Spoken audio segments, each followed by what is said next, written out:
10, 9, 8, 7, 6, 5, 4, 3, 2, 1.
Well, good morning, good afternoon, good evening, and welcome to It's Only Talk and Roll, where we celebrate the music we love and keep alive the classic rock of the past.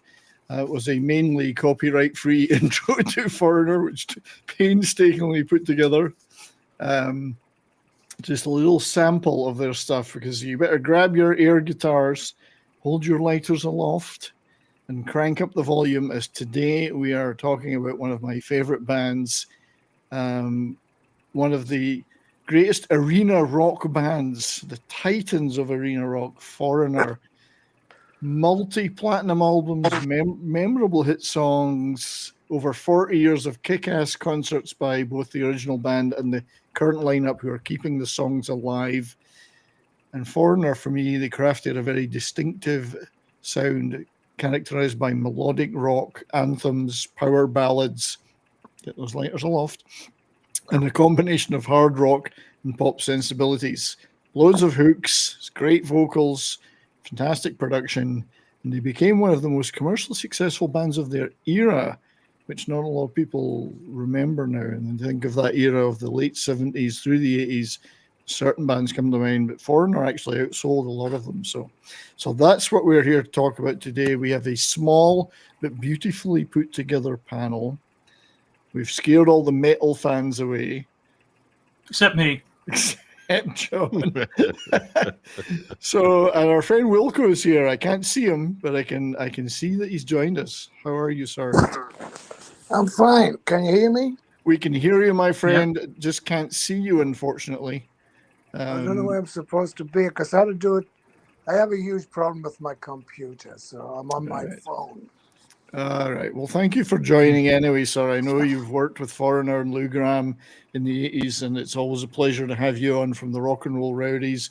Speaking of the Rock and Roll Rowdies, I just wanted to start by showing on screen the Rock and Roll Rowdies channel, which we're working hard to get more eyeballs on and put more content on there. And we now have a regular live show every Thursday morning. So please head over there to the Rock and Roll Rowdies YouTube channel and subscribe, and look forward to more great live shows and other content that we're doing over there.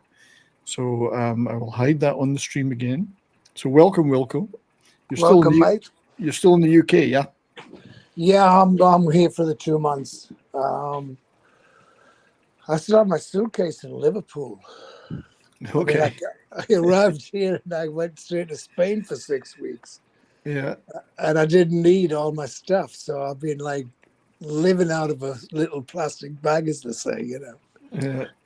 Well, But it's as long as as long as you know where your mojo is at. You're I okay. know where my mojo is. I've been up north at the tall ships, as you know, in Hartlepool, my hometown. I'm now in Torquay, where we'll be doing a recording Yeah. and editing and stuff. And then I go and see Mr. Craggs next week. Mal is Nice. the other rock and roll rowdy. I'm with Mark Emery right now. Indeed. And then we're going to do some radio, little snips that you and I are going Oh, to good. talk about. Good stuff, mate. Good. No, Yeah. that's fantastic. Yeah, I'm glad you're okay and you're able to join us. Yeah. Also like to welcome my great friend John Das Wolfen. How are you, buddy? I'm doing great. So is Foreigner against your metal religion, or are you Oh able to no, participate? no. I've seen Foreigner 3 times, I think. All right, good. Yeah, nice. That's good. Both in the back in the day or current era or Both. both? Yeah, me too. No, that's great to hear. Yeah, great to hear. Yes, fantastic. I mean, I must say, I'm a great lover of metal. I'm also a great lover of melodic hard rock bands. It's right in my wheelhouse. So Foreigner, right out the gate, appealed to me back in the day, and we're going to talk about the history of the band members and some of the stuff they did before, and then go through the albums. But before we do that, welcome to my fellow Foreigner aficionado, if that's the right word, just another red shirt. How are you, sir? Very well, thanks. I think that's a good word.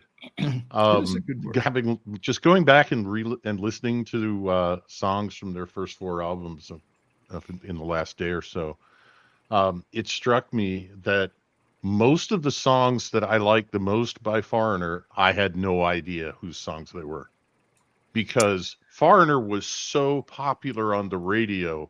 You didn't need to go buy a vinyl album, and sit down, play it, clean it, play it, and to listen to them. Because if you turn on the radio, there was going to be a Foreigner song on in about the next 15 minutes. So they're like the soundtrack for my high school and college years. Yeah, that's actually very true, and that they were on the radio all the time. But my wife, Mrs. Rock fan, actually had never seen them live until we saw the current lineup playing Kamloops in BC last year or the year before. And she said, "Oh my God, I didn't realize all those songs were Foreigner. I thought they were somebody else." So, I can sympathize. she thought they were Journey or something. Oh, there's Wilco, the top of Wilco's head now. And it looks like he's about to be, he's like Tom Cruise is going to come through that skylight. There I am. There you are, mate. Good to see you. Not only am I who's seen Foreigner live dozens of times, but it's actually worked with them. So good to have you here. I mean, were you into them back in the 70s, or did you not really know of them until you started working with them? Oh, no, I mean, I used to bump into them all the time. I mean, Atlantic Records, 75 Rockefeller Plaza was just nonstop. I mean, they had so many bands popping in and out. I was with the Average White Band touring all over the place. But no, I always loved the Foreigner music. I really did. I thought they were fantastic, Yeah, right enough. Atlantic Records and Average White Band, a huge part of the Atlantic as well. So both were part of that big 40th anniversary gig, I think, both bands. Yeah. Yeah. In fact, the Average White Band played at 12 o'clock in the afternoon. It was crazy. There was so many bands on. Yeah, I mean, it was rock and roll. It was the actual last night, the last gig they actually did together. Oh yeah, you said they were done after that. Yeah, I mean, they'd already split up. I mean, they were already done. I was living in Connecticut, and the Atlantic called me to help out. And splitting up and getting back together is a feature of Foreigner as well, which we'll go into. But I just wanted to say hello to all the chat before we dive into the history. First of all, my internet brother, Darius Munchausen, has super chatted a super sticker for $3, and it's the Devil's Horns. and also our great friend and supporter, a lovely guy, WG. Got to be a lovely guy. Played hockey. Loverboy equals the poor man's foreigner. Well, you could say the Canadian version of foreigner, then, couldn't you? Like, the Canadian foreigner. There's always a Canadian version of every act. So 10 for $10. Thank you, WG. I got some clips here. I'm going to try a new one here. Let's do this one.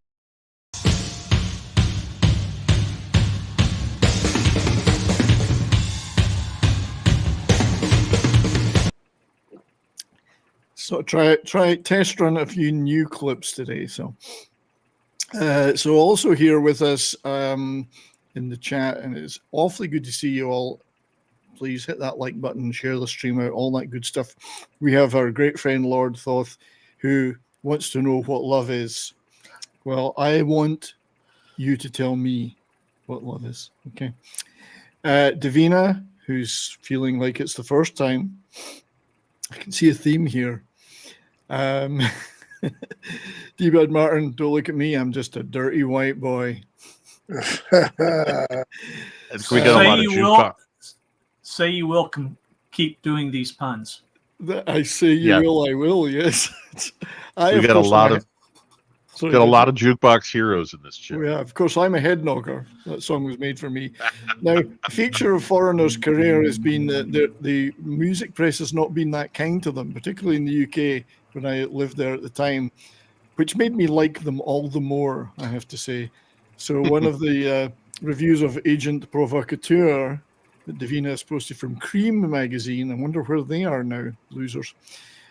On this, their latest excursion into the gaping jaws of pulverizing mediocrity, our boys continue to wrestle with an all too turgid identity crisis. They still can't decide whether it's stupider to aspire to poor man's Led Zepp status or settle for being a weightier version of Chicago. Some swinging choice, huh? Either way they lose. Well, I'm pretty sure that writer's probably living in a tent in San Francisco right now. So in Haight-Ashbury, yes. In Haight-Ashbury, yeah. And in fact, Led Zeppelin were Atlantic Records too, weren't they? So they were. Well, there was tons of them. The Allman Brothers were with them. I mean, yeah, and they had everybody. The Bee Gees, everybody was walking through there. Yeah. Also with us, we have RJ Godzilla 81. Let's rock and roll. Absolutely. Just Papa Cotton is here. First concert he ever went to was Foreigner, but I was too young to remember anything but being in a crowd with music playing. Well, at least you were there, buddy. Right. It wasn't my first one, but I have seen them many, many times now. I don't remember some of them because I might have been a little bit in another state, but who knows? And I don't mean on the map. Hail to Darth Scipio. Good to see you, buddy. Well, there's one Foreigner album, that's Foreigner 4, and it is a pure classic album, which we will talk about for sure, but it's good to see you, Darth. Always good to see you, buddy. Smokey is stopping by for a like and a comment. Good to see you, buddy. Forgive me, anybody, if I miss you. I did see Salty Texas Sea or Salty Traveling Sea in there. Anima Confusa is here. Good to see you. We will be keeping in touch with the chat as we go. Lord Thoth we mentioned. But yeah, keep up to date with you guys as we go. Real Wade Nation gaming clips. He's almost at 500 subs. Go and sub to Real Wade Gaming Nation, everybody. And sub to your favorite YouTube contributor or YouTube channel, no matter how big or small. As Matt says, that writer tried to smash too many metaphors into that comment. It read like word salad with wilted vegetables. I agree entirely. So, go ahead, my friend. One other thing about that. I mean, the irony of a UK music magazine like Cream blasting Foreigner's fifth album when its fifth album, Agent Provocateur, was the most successful in the UK and other countries in Europe. It wasn't the most successful in the US. The first four were more here. Yeah. But in the UK, this guy is slagging all over Foreigner's best-selling album in the UK. Number one in the UK. 5 albums. And I'm like, I would argue one of the reasons, I mean, this is the same problem that like movies like Princess Bride had. Princess Bride was unclassifiable, so the studio had no idea how to market it. Foreigner didn't just do one thing. And see, you depending upon the song, their biggest hits were rock songs, don't get me wrong. But they played with other sounds. They played with other ways of doing chord progressions that aren't classic rock chords. There's some jazz stuff thrown in there. There's some progressions that aren't common in rock and roll. And to somebody who's a critic, which means somebody who can't actually do it, so they criticize it. That would have been hard to categorize as well.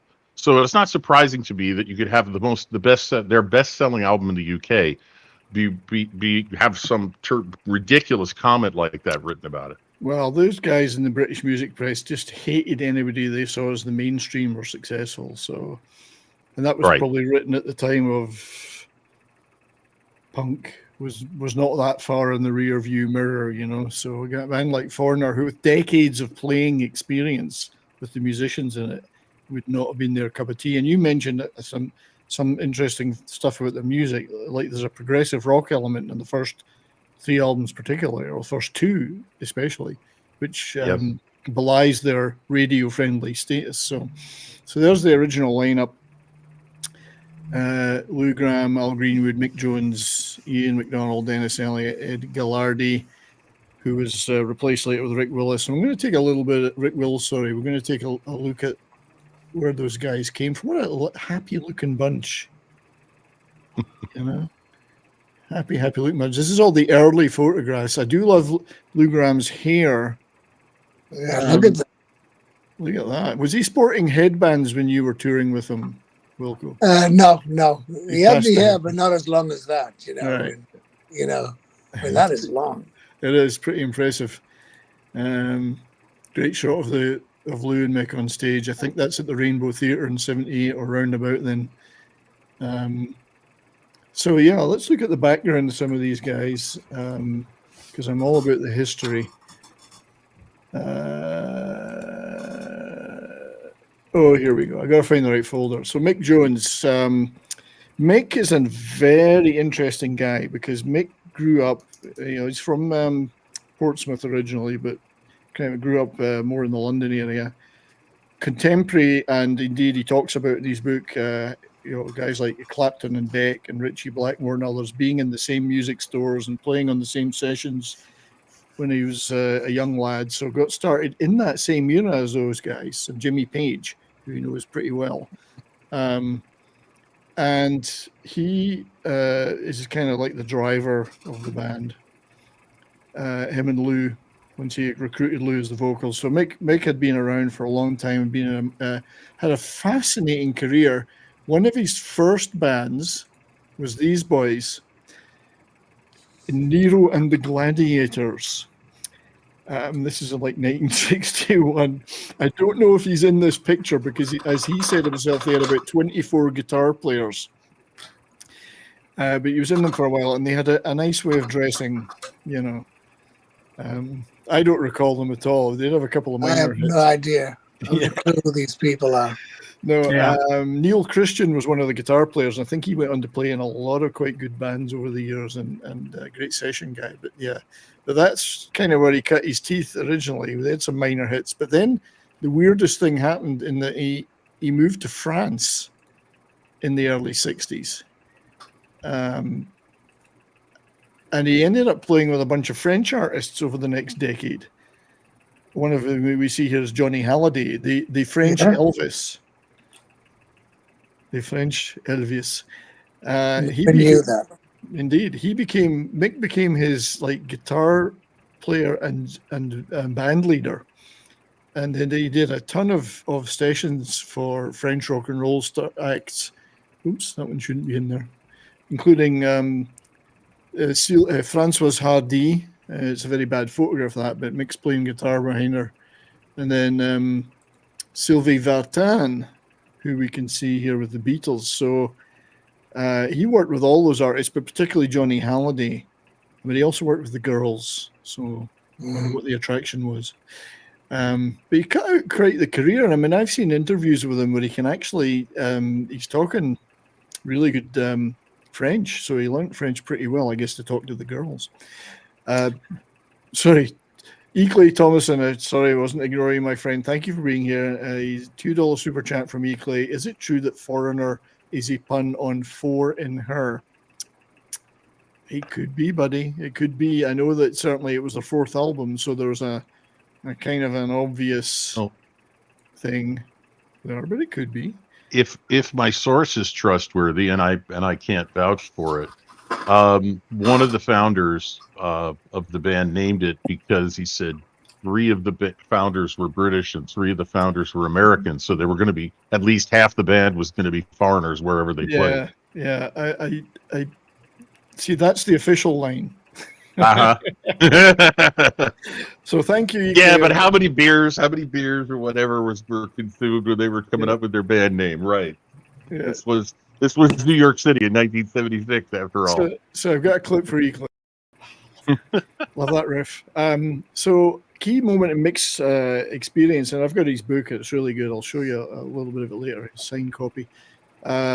The Beatles played the Olympia in Paris in early '64, and this is the gigs they were playing when they found out I Want to Hold Your Hand had gone to #1 in the US. Sylvie Vartan was third on the bill with Mick Jones playing guitar for her. And at first, when he was warming up on stage and he something dropped in his foot, he said, "Oh, shit." And that's when the Beatles realized he was a Brit, not French. And so they ended up hanging out for the whole stay that they were there. And he got to hang out with the Beatles and meet them all and do some stuff. And he was thrilled, of course, because it was a formative thing. But he was on the bill in that famous series of gigs. Trini Lopez as well. I mean, geez, talk about a multicultural bill. Yeah, for that lineup. Good. I don't know. Did you ever work with a guy or meet a guy like Trini Lopez, Wilco? No. I don't know if he toured that much beyond the early '60s. No. Yeah. But those, so Mick has, formative experience there. But he also had on the side a band called The State of Mickey and Tommy, with the drummer that he worked with for these French bands. Tommy Brown sadly departed, and they had a little band of their own going on the side. I wanted to show one of their videos from French television, but it copyright struck to hell, so I can't. But you look up The State of Mickey and Tommy, and they released a few records. Some of which are well regarded by '60s students of '60s music. And then because he was really tight with Johnny Hallyday, he got to hang out with people like Brigitte Bardot in the south of France. So life was hell for young Mick. Yeah, I really feel sorry for him. I know. He said, yeah, it was terrible. It was awful. Eventually, though, tired of that and wanted to really get back into being a musician in the English-speaking world. So he came back to the UK, joined a band called Spooky Tooth. Yeah. Who featured, you might remember them, mate. Gary Wright of Procol Harum was in them. Yeah. Had a couple of good albums. One of which had a problematic title, If You Break My Heart, I'll Smash Your Jaw, which is probably wouldn't get away with now. But, joined those guys and I love this album cover of Spooky Tooth's Witness album. I think there's a message in here somewhere. I'm not quite sure where it is. And then for a while was in the Leslie West band. You can see him on the left-hand side of here playing guitar along with the Leslie West of Mountain. In fact, they've done a couple of reunions over the years too, him and Leslie West. Well, if Leslie West is still with us, of course. But decided, time to get my own band. And in 1976, started looking around for guys he could work with. Now, this guy here, Louis Andrew Grammatico. Did you ever hear him say his full real name, Wilco? Lou Grammatico. Quite a few times. But, just between him and I. Was never brought up out in public at all. So he's from Rochester, New York, and he had actually, long time back, had been a drummer. He's one of my favorite singing drummers. He'd been a drummer moved into vocals, and he had a band called Black Sheep. Here he is on stage with Mick, looking a bit like Ted Nugent with that hairdo. But there's a lot of sweat in 70s bands, don't you think? Yeah. Yeah. But he had a band called Black Sheep, and that's probably going to become one of my favorite bands, I would imagine, for no particular reason. And I actually have got a clip of theirs I can play later if we have time, which is not copyright. They did a reunion thing a few years ago when Lou was recovered from his brain tumor problems, and played together for first time in a long while. And it's actually quite good hard rock. If you listen to this album, I became familiar with it this week. By the way, I should say our friend Darius Munchausen has joined us. How are you, mate? Hey. Thanks I didn't even know. I couldn't see myself behind the you are there. behind the super chat.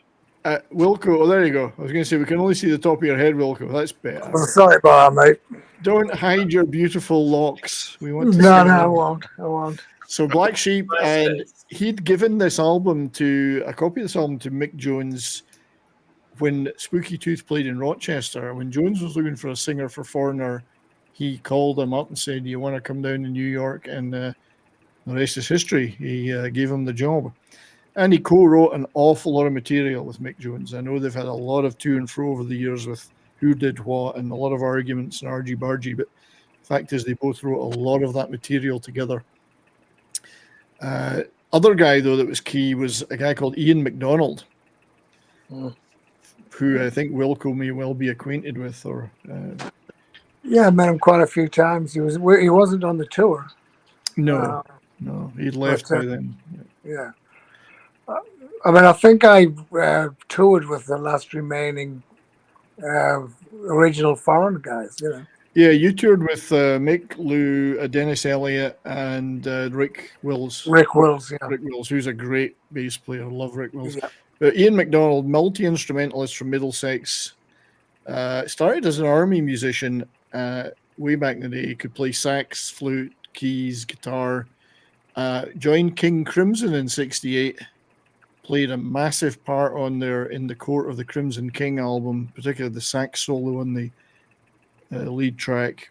Made a huge impression on that album, which is still seen as like a progressive rock standard to this day.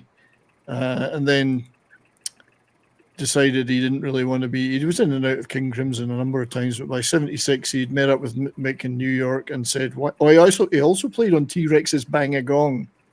I played sax on that. I didn't know that until the other day. Met up with Mick and said, "Why don't we form a band of our own?" And so he joined. And then another guy that they got on board was Dennis Elliott, the drummer, who's one of the most underrated drummers, I think, in rock. Fabulous. He's also a Brit. He's from Peckham in London. Yeah. So he must know Only Fools and Horses, guys. There you go. Yeah. Seriously underrated. I'd played with Ian Hunter prior to Foreigner on that first Ian Hunter solo album after Motley Hoople, which is a really good album. Looks like Ian Hunter here, funnily enough. And then became a sculptor, so although he still drums. Original bass player was Ed Gillardy. Did the first two albums. He played a left-handed bass. Sorry, that's Dennis Elliott again. Gillardy played a left-handed bass upside down because he was right-handed, but he liked the way it looked when Paul McCartney played it left-handed. So he had to custom make all his basses. There's a Rickenbacker. He had to swap everything around because he wanted to point the same way as McCartney's bass. That's crazy. That's dedication. I'd like to say hello to Joe, and I know you've been wanting to join today, mate. I hope you're okay. I know the power's out in Louisiana. It's a long, long way from home is the theme song of your comic book guy, The Privateer, and that's a great choice. So yeah, Ed was in the first two albums, and then another guy. I don't have Rick Willis's picture here. But this is a guy who was on, not in the band, but he played on the album 4. Thomas Dolby played synthesizers on the album 4. And he Cool. I didn't know that. Yeah, he then went Yeah, on I to didn't know that either. She's Blinded Me with Science. Yeah. But he played the synths on that album. Like the bit at the beginning of Waiting for a Girl Like You is all him. Mm. Don't know why he's in there. Of the current band or the current lineup, and forgive me, Rick Wills, for not having your. I don't know what I've done with your picture, because Rick is a fabulous bass player, and he was with Foreigner for many years after Ed Gallardi. Jeff Pilson of Dokken is in the current lineup, the touring lineup, who I absolutely love him. He's another exuberant bass player. Dokken are a great band, or Dokken. And also in the current touring lineup, and I love them. I mean, this is a whole debate we could have, but I know it's not the original band, but they are such good musicians and they play the song so well. I can't help but like it, you know. And Kelly Hansen, the singer, great guy. Something just occurred to me, 70s, when you talked about there's a bit of progressive prog rock sound in their early albums. I mean, Ian McDonald, for one of the original King Crimson band members, that's kind of that kind of explains it to me. It does. I think Ian McDonald added a lot. He was on the first 3 albums. Let me hide this for a second. And he added an awful lot. As Mick Jones himself said, he added all those extra touches, like sax and flute and just little arrangements, because he was such a skilled musician. He could arrange stuff, you know. So he added an awful lot to those 3, particularly the first 2 albums. I think he kind of got a bit tired of it by the 3rd one, because it was becoming more arena stadium oriented. I'd like to thank our great friend Joe's Atmosphere, $4.99 super chat. Appreciate that, buddy. Bunch of studio musicians joined forces to form the greatest adult rock band ever. I think, adult orientated rock is a thing. And Foreigner were one of those, and played the Privateers theme song, Long, Long Away from Home. I would love to, mate, but copyright circumstances dictate there's very limited music I can play. I do love that track, and we're going to talk about that. But you get a video, you'll get this one as well. No matter how often I hear that track, I love that guitar riff and the hook. It's so good. I'm assuming they were still playing that live in the 80s, Wilco, as part of the set. Oh yeah, it was fantastic. I mean, you said it earlier on. I mean, me passing them in the hallway in Atlantic, and then when I was with them, and then listened to all the hits, I was like, hang on, they did that as well. You know, you just forget how many hits they had, you know, and they were absolutely fantastic on stage. I mean, we were doing Europe, 70,000 seaters. Yeah, and I think I've got a few pictures somewhere from that era. I'm just actually... Yeah, this, let me just show these on the screen. The era that you were, guys, late, so 86, 87, 88, roughly, around about then. I fucking can't remember that. Yeah, that's I'm a the mathematician, you know. Yeah, and that's what they were looking like then. No headband for Lou, but he does have a wristband, which is almost as bad. But just kidding. That's the era I saw them in the first time. Yeah, and still pretty high. I mean, their albums had tailed off a bit in terms of success, but live still a stupendous act. Yeah. I know Lou was kind of becoming a bit disenchanted by then and wanted to do his own thing, as he did, of course, with Midnight Blue, and that's the tour program from one of those tours. So down to the core 4 of the band by then, with Rick Wills on the right, who still brings a smile to my face when I see him live anytime now. With him, he's such a lovely guy. He was really fun. A lovely guy. I'm sure. Hopefully, that's what he was like in real life. Yeah. Oh yeah, 100%. You know. Yeah. So that's the history of the guys. Just so many hits. I mean, you can see there. This is 87 set, 88. Sorry, in Japan. I don't know if there's a song on there that isn't a hit. In fact, there's a couple missing, but never mind. So this is what when you see them now, and as my wife was surprised, song after song. God, yeah, I know that song, you know. In fact, just before we go any further, stats, forgot the stats. Formed in 76, 9 studio albums, 7 live albums, 20 compilations, and 47 singles. Over 50 million album sales worldwide, which puts him in a pretty rare set of artists.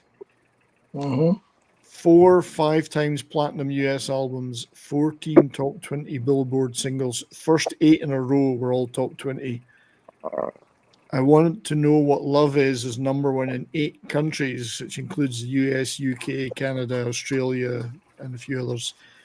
They also have a very peculiar and unusual record. They have the record for the most weeks at number 2 in the US with Waiting for a Girl Like You, which spent 10 weeks at number 2, never made it to number 1. Wow. That is an actual stat. That's a record that's... Oh, man. I mean, imagine that. At least if you're never going to get to number 1, you might as well make the record for the number of weeks at number 2. Yeah.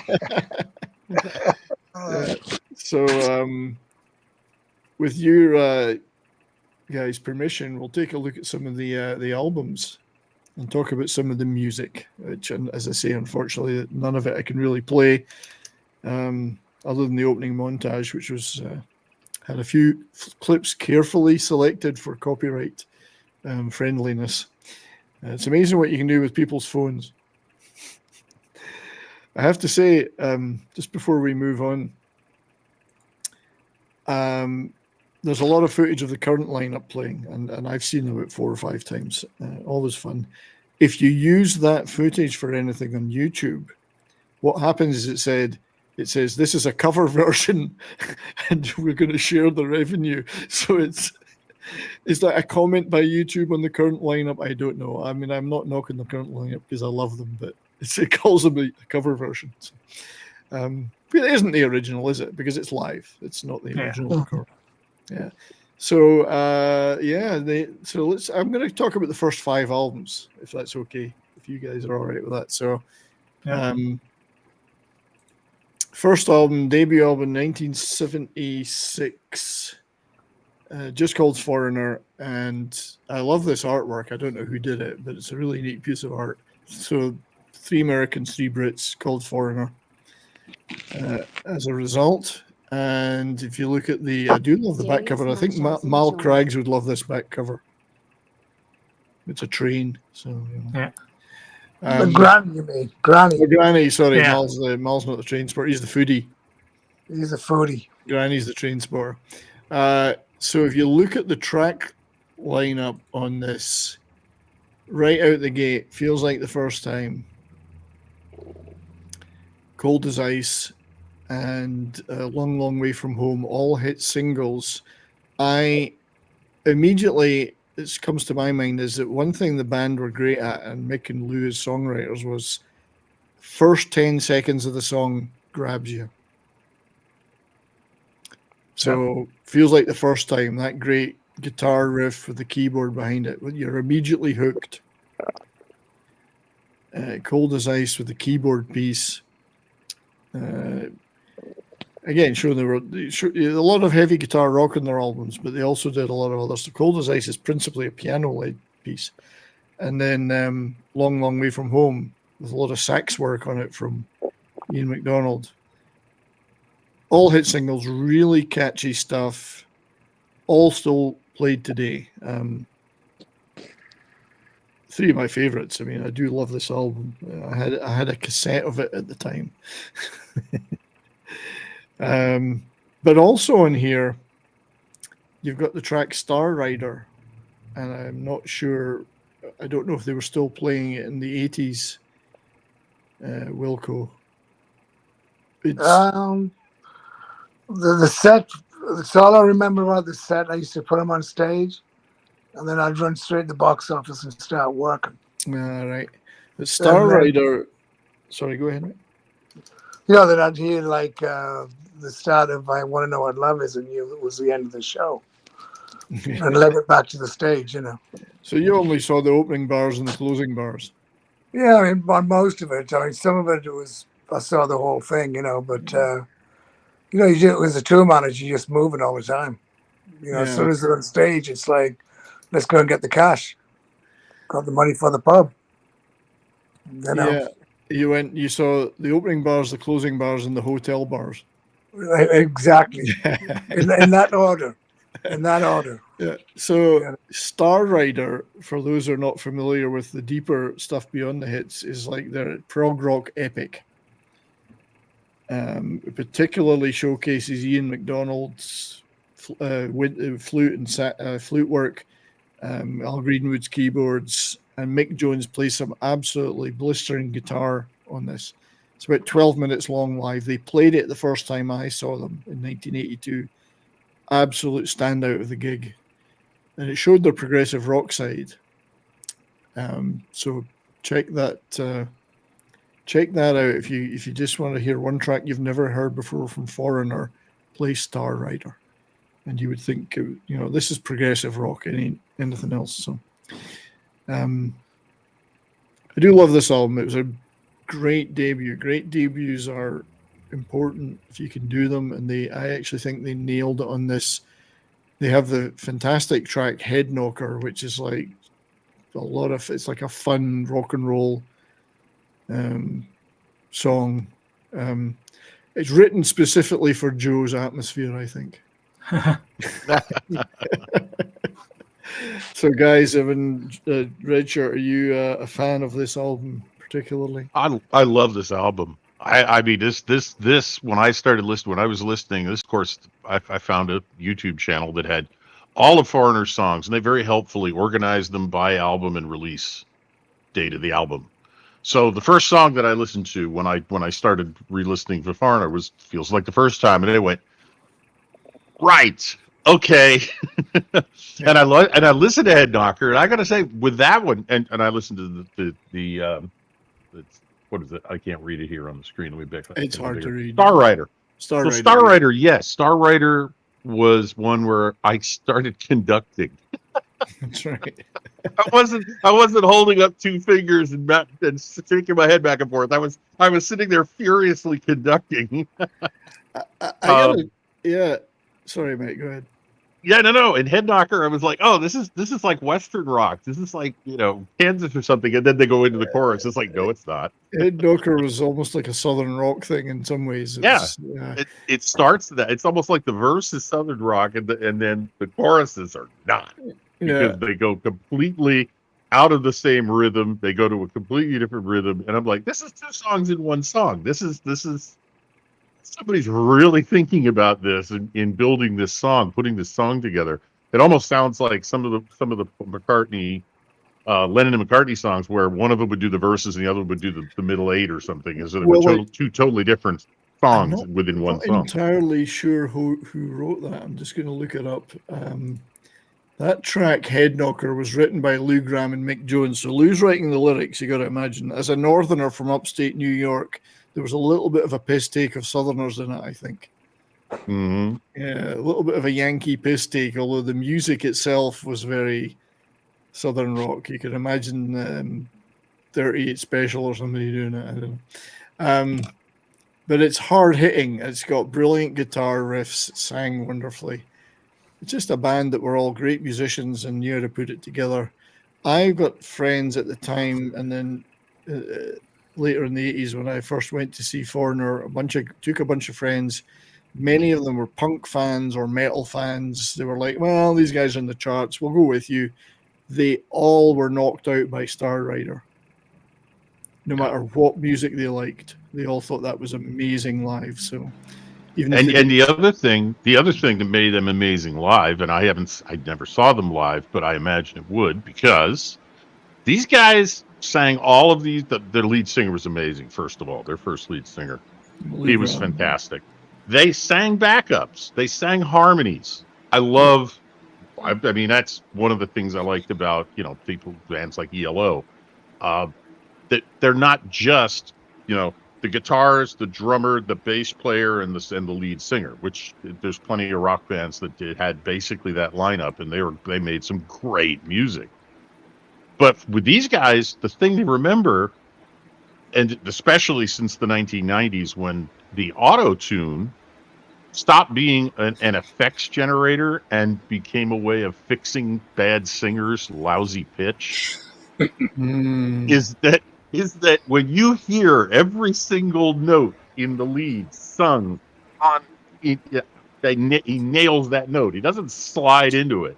And all of the harmonies, all of the shifting harmonies, all of that is being sung straight into a microphone in the recording studio, and it's going on a track.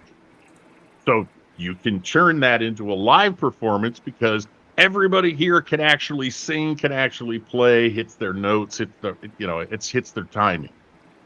And that's part of what got me away from popular music starting in the 90s, was that it started to sound flatter because the auto-tune was being used to turn crappy performances into an acceptable recording. Even country. Yeah. Yes, country has suffered badly from that, very badly. Yeah. But I agree with what you're saying about the harmonies, because Mick particularly is old school. I mean, as I say, he grew up making records in the 60s, and he is a great believer in those kind of arrangements. And often the best songs we all remember from history might have had a great lead vocal, but they had fantastic backing vocals as well, which add that something to them. So I think that must have been very important to the band to get that just right. And it's beautifully produced, like all their albums. Still sounds fresh today. I mean, I do love this album. But then, and because massive hits, so this the first album was number 4 in the US, 7 million sales worldwide. Actually made number 3 in the UK, which was unusual because it took them a while to get back to that level in the UK. Even though there were three Brits in the band, they weren't necessarily popular. I guess they were kind of anonymous. I mean, it's just 6 guys. I mean, Lou's the front man and is a great front man, but they didn't really have there's no Mick Jagger kind of personality there. The band were very much a band, so maybe harder to catch on a little bit. The songs made an impact, but not so much the band. And I don't think anyone would have picked them out in the street necessarily in the UK. So, but and also some big hit singles. But of course, then you got to follow it up. Album number 2 in 1978, Double Vision. Hard, the sophomore album. Is that what they call it? Yeah. Yep. The second album. I do wonder what Mick Jones is wearing at the bottom there. It's something like Culture Casino's weave, I think. Lou Gramm's doing his best Ronnie James Dio impression. They're both from upstate New York. They do kind of look a little like occasionally, I think. It's quite interesting. It's the hairstyle. It is, that hair. And then I guess it's possibly not quite as strong an album as the first one, but when you start an album with Hot Blooded, and again, that opening riff, the chug, chug, chug, chug, chug, chug, chug, and then the dun, dun, dun, dun, it just grabs you within 10 seconds. There's no way that you couldn't hear that in your ears go, oh, what's that? If you like guitar rock, of course. Yeah, for at this time, they're pretty close to contemporaneous with these guys. Boston, the band, had their first album, which was named Boston, and that is one of the albums that I have gone on record on Twitter as saying, when somebody asks the question, name an album where you don't want to skip any track on it. No, I just go Boston's first album. Yeah. Their second album. Their second album, Boston's second album, was criticized as being basically the first album with different words. So it is hard, especially when your first album is as big as Foreigners or as Boston's was. What do you do for the follow-up? This is not a bad follow-up. Well, indeed, and it kicks off with possibly one of their best remembered anthems in Hot Blooded. I mean, I know four had a few later, but and it's an anthem. Yeah. It's an anthem. These guys wrote anthems. They could do other stuff, but when they wanted to put their mind to it, they could write anthems. Like Feels Like the First Time is an anthem. Hot Blooded is an anthem. And I still love when I hear it today. I can't play it, but I can play a little bit of what Mick Jones does at the beginning of it because it's not copyright. Some of the guitar work he leads into it, and it shows what a great Gibson Les Paul guitarist he's always been. So I'm going to play a little bit of that now. If you indulge me, can't play the song because it immediately goes, don't like that.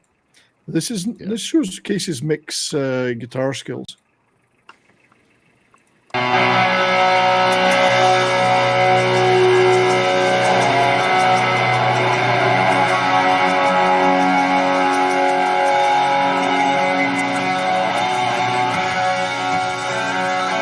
This is from the 40th anniversary gig where all the surviving members of the band joined the current band on stage.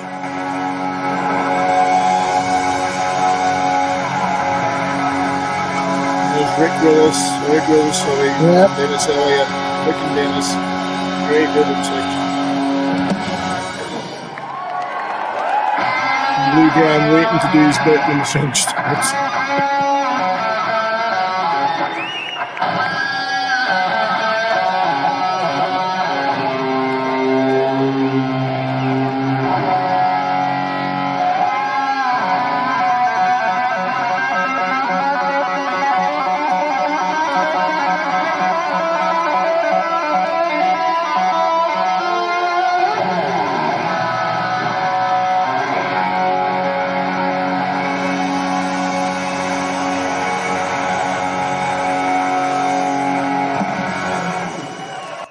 Alas, I can play no more, or we'd have the stream gods upset at us.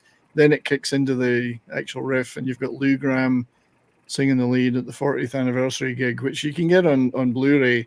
First half of the set is the current lineup. Second half is the original band. It's just such a magical experience to watch it, and then they all come on stage together for at the end. But that's a sign. That's just a little example of how good a guitar player Mick is, you know. And I love the fact he's a Gibson Les Paul man as well. The Hot Blooded is just it's genius. Hot Blooded. It is how can they even hear? I'm not sure they can hear. Wilco, can you hear? Aye. You can hear all right. 3 months, 6 months or 3 months or whatever it was. Yeah. David Glenn, most of the first album ended up with singles in the local arcade jukebox, which is absolutely true. And of course, it inspired a song we're going to talk about when we get to the album 4. Someone was saying that the third album was, it's David again. And welcome to the show, David. Third album was 98, 86, 87. No, I mean, this is still in the 70s. Yeah. 79. First 5 albums were all out by 1982. So, so it's a no, Provocateur was 84. Was it 84? Sorry, as late as that. Yeah. Hey, it's a long time ago, mate. I can't. Yeah, I know. Got it together, man. And I was drunk. What do you expect? Well, it feels like the first time for me. Felt like the first time for you. Oh, I've got a react somewhere. I never play these reacts. Where is it? I mean, you showed the album, their second album there, and I mean, it opens with a great song, but the second song on there is one of the ones I remember the most. Blue Morning, Blue Day. Blue Morning, Blue Day, which is a fantastic lyric. Yeah. Brilliant lyrics. I think it's Lou wrote most of that. That's another Gramm Jones. I mean, people talk about the great songwriting partnerships of rock, but Lou Gramm and Mick Jones have got dozens of credits on these albums and writing together. Blue Morning, Blue Day is great because it has that, it's a bit more soulful and it's got the sax on it, Ian MacDonald's sax. Kind of more like an old-fashioned rock and roll thing with that sax thumping, pumping sax background, you know. Catchy as hell though, with a great it's sort of I don't know how you describe that staccato riff. And then Double Vision, the title track, which usually is a bit of a set opener for them. It's rocks out without being like totally into the heavy side. It's another anthem, I guess. Yeah. But melodic. The other tracks in the album, not not too bad. I mean, they've got an interesting. The Tramontane is an instrumental piece, which is actually quite neat because it shows how musical they are. It's a little beautiful little instrumental. So unusual for them. I think it might be the only instrumental on any of their albums that I know of. But there's some bluesy stuff on there. Love Has Taken Its Toll, which Al Greenwood, keyboard player, contributed to. Upbeat and catchy stuff. It's really a repeat of the first album, but that's not a bad thing, I don't believe.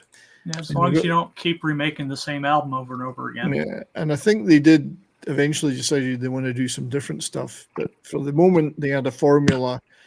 It was good and it was still fresh, so they were working with it. I do love this. I don't know where this is from, this picture, because I'd never seen this single anywhere, but there's a picture of it online. They're at some diner somewhere. I think it's a fabulous picture. It's like a tour picture, really. They must be on tour somewhere. Yeah, off the tour bus into a diner. Yeah, I do love it. Blue Morning, Blue Day. Great record.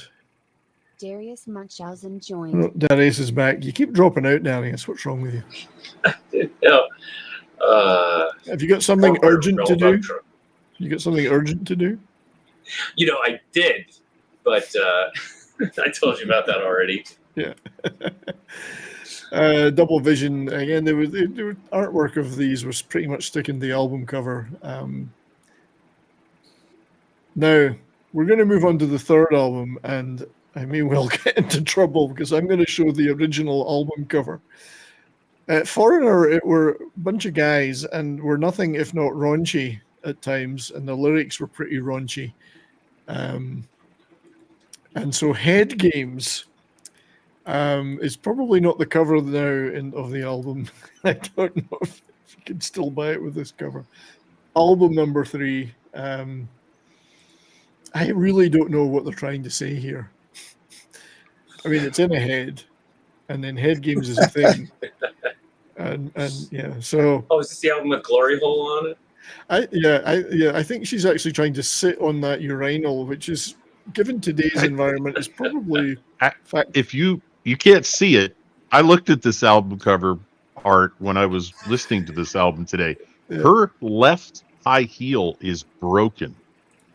It is just collapsed. Oh, that is. Yeah. And that makes her fall backwards. Apparently, she snuck into the men's room to erase something off of her name and phone number. And off of it. And just as her heel collapses and she's about to fall on her butt, somebody snaps this picture of her. It's like, this is just.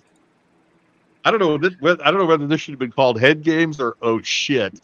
So Davina says, "What were they thinking?" And I think the reaction of David Glenn was what my reaction was earlier. I think I know what they were thinking. I have an idea. It's still better than that one Scorpions cover. What's on her skirt?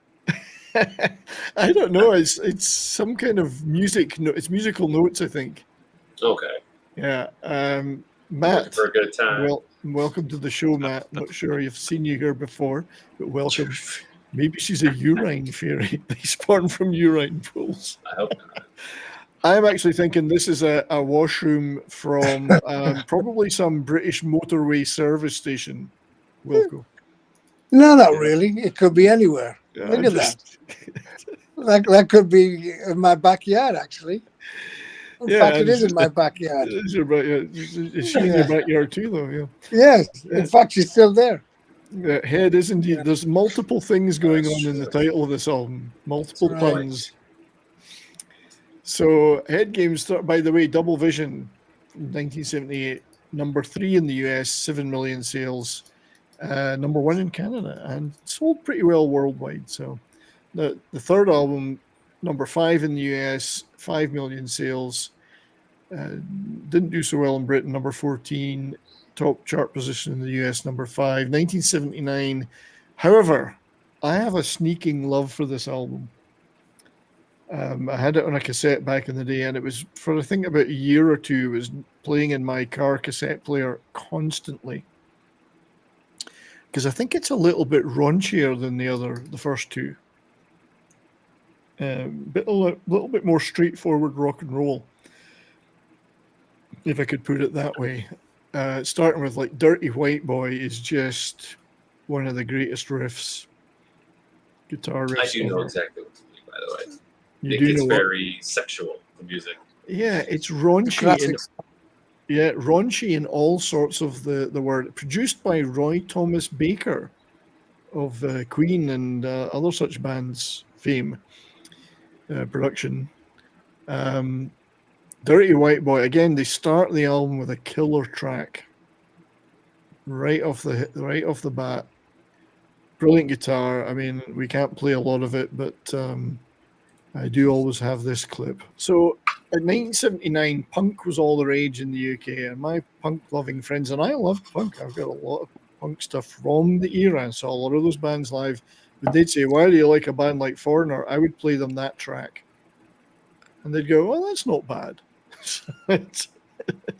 It's ferocious rock with a brilliant solo in the middle. Absolutely, Yeah. I love it.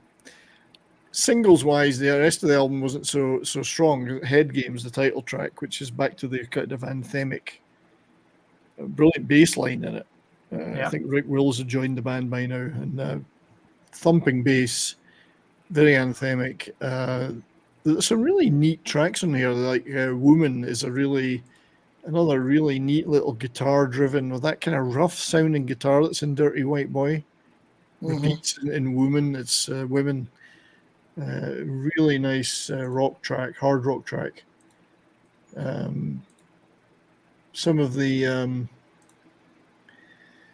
others, Rev on the Red Line actually is a brilliant closer. That's pretty much all Lou Gramm. I mean, I know Mick Jones is got a writing credit. I'm pretty sure that's Lou Gramm's song completely.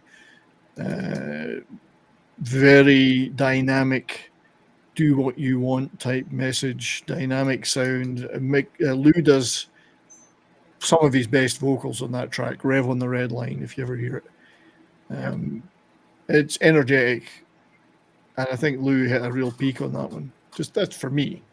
And it's funny that they worked with Thomas Dolby on the next album, and they've got a track called Blinded by Science on this album, so synchronicity, I don't know. You be the judge. But yeah, a lot of upbeat rock stuff on this, so a little bit of a response to punk in some ways, or new wave, and a little bit of move away from some of the anthemic stuff other than Head Games. Although 17's a pretty radio friendly thing too. So it's a sneaking, one of my sneaking likings, this album. It's maybe not my favorite, but I think it's a damn sight better than people would remember. It's the forgotten album of the first five. So here they are in the same toilet.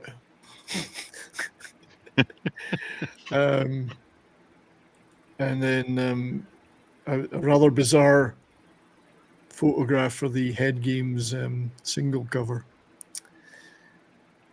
So that was 1979. Anybody have anything to say about those songs? They're all good songs. Yeah.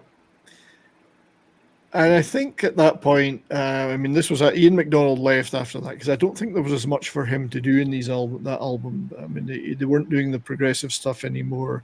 They'd kind of edged out the wind instruments a little bit. I think he was feeling like a bit of a spare wheel. He wanted to play more guitar on stage because he was a guitarist too, and I don't think Mick was that particularly fond of having another guitar player most of the time. So he decided to move on to pastures new and move back to doing prog stuff and more King Crimson and whatever. Sadly departed from us, Ian MacDonald, not that long ago, but he did at least live long enough to take part in the 40th anniversary reunion, so that was great. But yeah, a bit of a rethink by the band for the next album, and if ever there was to be an album called a quintessentially classic AOR album, it would be 4. There's Redshirt mentioned the first Boston album. That would be in the same milieu and the same status. I find it hard to think of another one by any of those bands that were doing those AOR stadium tours at that period and hitting the radio, FM radio. Hard to think of another album that's classic as this. Yeah, this made them. This is the album that made them in Europe. Yeah. They were already getting airplay like you wouldn't believe in the United States in their albums in the 70s. This is what, 1981? Yeah. Yeah. Well, Yeah, 1981. This, from what I've read, and I'm not surprised because this is now into my college years, and yeah, this is an amazing album, and I'm not surprised that this was their breakout for Great Britain, Germany, and other parts of Europe. yeah. I recall at the time, and I was a Foreigner fan all along. I recall at the time when this album came out, my older brother, who I think may have been familiar with Cold as Ice, but that was it, was raving about this album to me.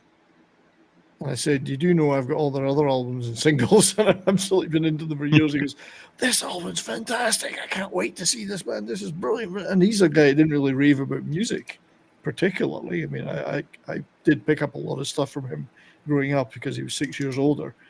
So he got me into things like the Eagles or whatever. But he was raving about this album. It did capture something. And I think it was a combination of things. The production, first of all, is Mutt Lange. It's brilliantly produced. Mutt Lange is a brilliant producer. Added a certain something to it. It had a realignment of the music because there's a lot of synthesizers on it. Some concessions to modern new wave. There's a couple of tracks sound a bit like the Police, if you listen to them closely. Yeah. So there was a lot of concessions to the current zeitgeist. And the album cover itself, I think, is iconic. Yeah.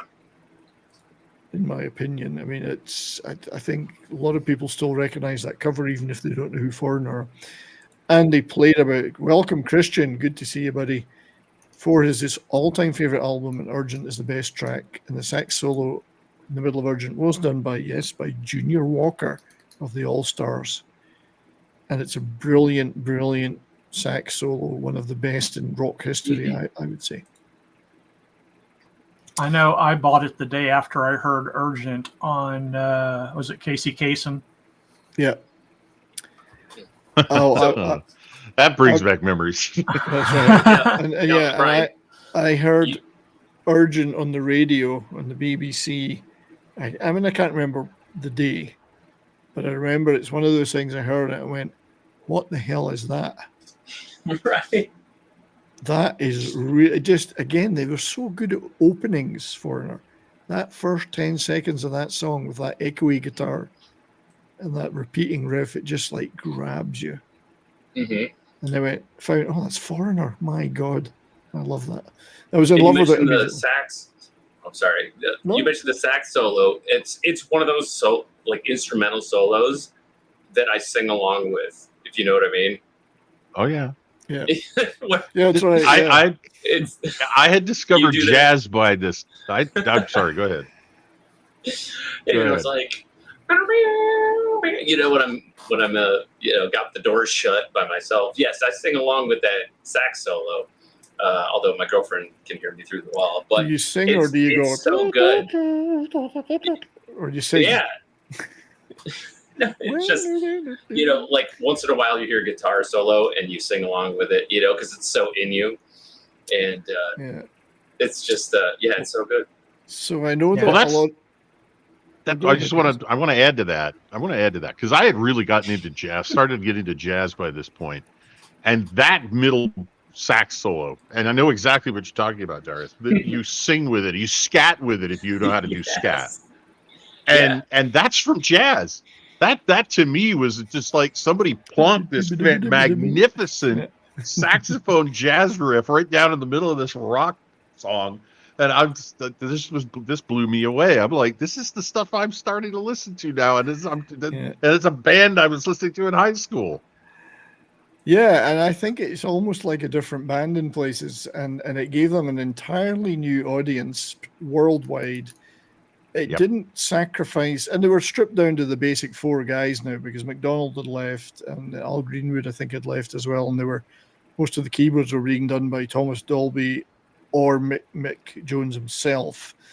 And so it was a four-piece band by now. And I think that actually helped a little bit. It focused things. And they made a definite attempt for the zeitgeist, and I think they nailed it. And this is an album that, in the height of new wave punk era, was #1 around the world. Yep. As good as Urgent is as a song, that wasn't my song on this album. Yeah. I used to play Jukebox Hero over and over again. It'd get done, I'd pick up the needle, move it back, let it play again. Yeah. And I mean, and what a different song. I mean, I've heard a lot of interviews with Lou Gramm, particularly talking about it, because it was mainly his song, Jukebox Hero. He came up with it sitting at home in his studio. He was actually playing the drums, and he came up with it because the structure of it is so different. It's not a straightforward rock song. It's got sections in it, different time signatures and different feelings. It's got a hard rock bit in one place, and it's got anthem-like vocals in another. And it's really a musical, which is why it inspired a musical eventually. Yeah. It's about, every kid growing up want to be a star. It's brilliantly written by Lou Gramm, and kudos to Mick for putting all the music into it. I mean, it's definitely a classic album. #1 in the US, #1 in #5 only in Britain, but it did sell over like a year. It kept selling. #1 Canada, 6 million copies worldwide. Europe, #1 all over Europe. #1 Australia. Just captured the zeitgeist in those big singles. But I actually think there's a lot more to those singles. Every track is astounding for me. Yeah, I mean, they're the perennial bridesmaid. I didn't know that was a record for being #2 on the charts, but Waiting for a Girl Like You is still probably my favorite ballad of theirs. Yeah, it's a fantastic song. I'm amazed. Somebody in the chat, and I apologize, I don't remember who asked. I think it might have been Lord Thaw. What was it #1 that kept it at #2? I don't know. I'd have to look back. I think you have to go back and look at the charts then. But that had to have some serious competition to keep it held for 10 weeks at #2 on the charts. Yeah, I don't know what. It is a good ballad. What amazes me is that they have a song that sweet and romantic, only like the 2 tracks before something so like sexual and no strings attached, like Urgent. Yeah. Is it the same band that did Dirty White Boy? Yeah. Yeah, exactly. Are these the same guys? I'm a complicated man. But yeah, I don't know what was in the water when they made this, and I think Mutt Lang producing did make a big difference too to the sound. But every track's a classic. It doesn't start with a single, but it starts with the track Nightlife, which is so it starts and ends with 2 killer tracks, in my opinion. Nightlife, sort of driving, fast road type rock and roll song, and then it ends with my favorite. Do you know my favorite Foreigner song is the last track on this album, Don't Let Go. Don't Let Go is an absolute underlooked classic melodic rock anthem. It is brilliant. It's got some of the most upbeat, infectious vocals on it. It's just, listen to it on your headphones. It's beautiful and it's brilliant, and it puts a spring in my step every time I hear it. So that's my favorite track. It was kept out of #1 by Physical by Olivia Newton-John, and I Can't Go For That by Hall & Oates. Hall & Oates, which I was actually going to make a Hall & Oates comparison in that their couple of albums around this time kind of went through the same transformation as Foreigner, and you got some really great sax stuff on them, some new wave, a lot of funk stuff. So it actually fits quite well alongside Hall & Oates, and yet you still had enough rock in it that rock fans, I mean, they were still appearing on the cover of Kerrang magazine in the UK, the heavy metal magazine. So they weren't not seen as a rock band. It just was a different flavor for them. And they had the tracks like Luann, that sounds like The Police, if you listen to it. It's got a very Police-like Yeah. guitar in it. Yeah. I'm Gonna Win, a real thumping rock song. Everything on here is brilliant. Love it to death. And Jukebox Hero, Urgent, and Waiting for a Girl Like You, massive hits, deservedly so. And Jukebox Hero is a rock song about making rock music, which means it's meta. It's meta. It's not metal, but it's meta. Although it does have that metal part in it. It's got a thumping, ferocious. All the metalheads here enjoy that song, though. Yeah. It has crossover appeal. Yeah, it has a lot of crossover, that one. I mean, they still wanted to rock out, but they knew they had to do other things. And those little synthesizer touches were great. In the 80s. It's like a coming-of-age story. It is. It's about a kid wanting to be a rock star. In the 80s, in the 80s, Foreigner 4 is one of those albums you'll find in everybody's collection. Yeah. Mm-hmm.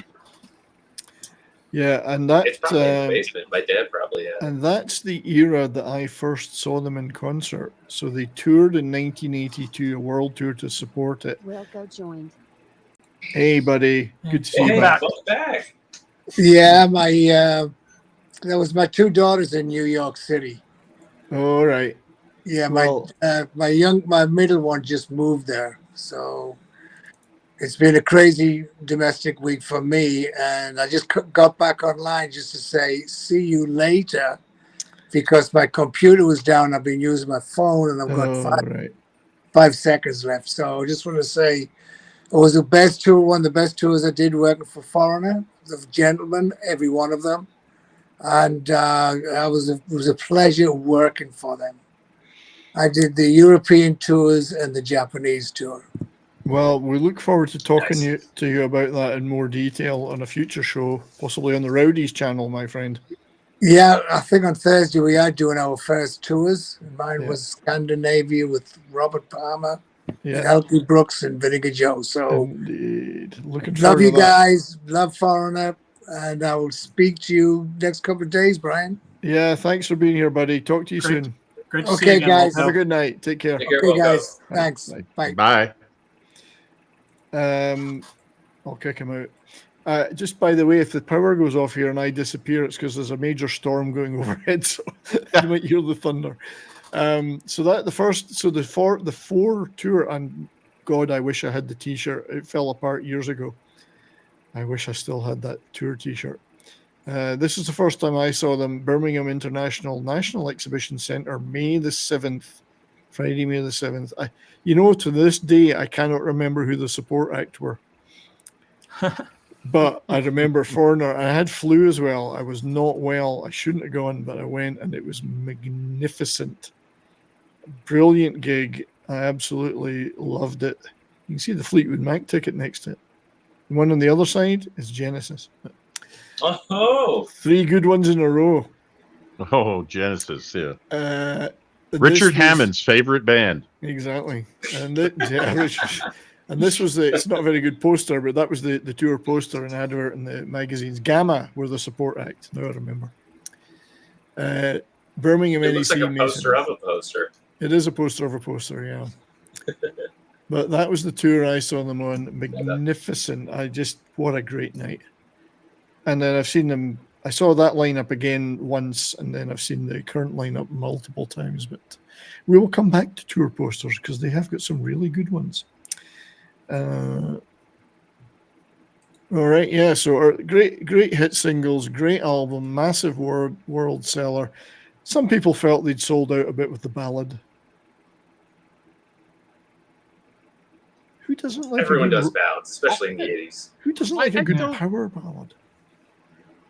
Yeah, I mean, people thought that the Bee Gees sold out when they switched from doing ballads to doing disco, for crying out loud. And that was several years before.